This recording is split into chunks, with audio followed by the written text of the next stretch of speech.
My step-siblings get spoiled by their grandparents every year, and my parents drag me along to watch them have fun while I'm left out, so I blew up at them for wasting my time, but they said I'm being unfair.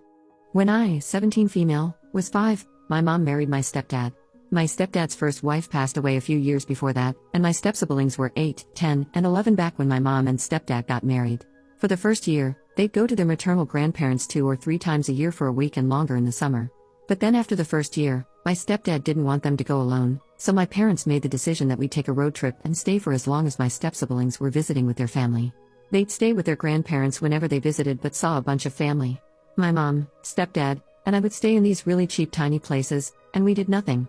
Except my stepdad, who'd go to someplace with Wi-Fi and work from his laptop. But that was it. The few times we'd see my step-siblings while we were there, it was obvious they were being spoiled.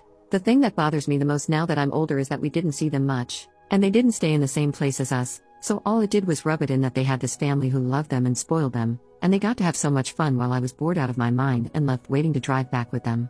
I did get jealous. It wasn't so bad at first.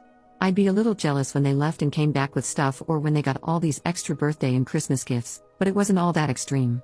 But I got really resentful after a few years of staying in terrible places and doing nothing for weeks at a time while my step-siblings had a blast. My stepdad asked a few times if I could be included in places they'd visit, and my step-siblings' grandparents always said no. My stepdad didn't even ask privately. I'd hear him ask and hear the no. So it sucked even more, and I was embarrassed and hurt for a while. Then it got more awkward when my stepdad would join for a barbecue or lunch at the step-siblings' grandparents' house. We'd all go, and my stepdad's relationship with his first wife's family was weird, and those people couldn't have been more obvious that they didn't want us there. I was left watching kids play together while I was ignored except for my mom and stepdad. My mom made excuses about why we did it, and she'd tell me it wouldn't last forever. When I got older, I pushed back on the weeks of my life spent like that while my step-siblings got to have fun. My mom claimed the reverse was true, but she could never say when. I had no extended family. My dad bailed the second he found out mom was pregnant with me, and his family didn't want to get to know me either.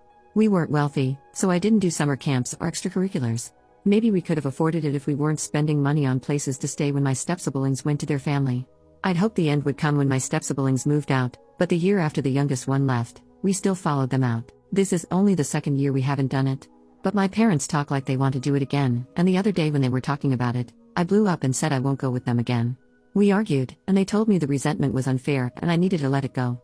That I don't have a good reason to resent them. I told them I'm allowed to resent them after they dragged me to another state in terrible places where I got to do nothing for weeks at a time. I told them they had no idea what that's like for a kid to go where they're not wanted and sit doing nothing while all the other kids get to have fun. My parents told me we do things for family sometimes. I said that was nonsense. Am I the butthole?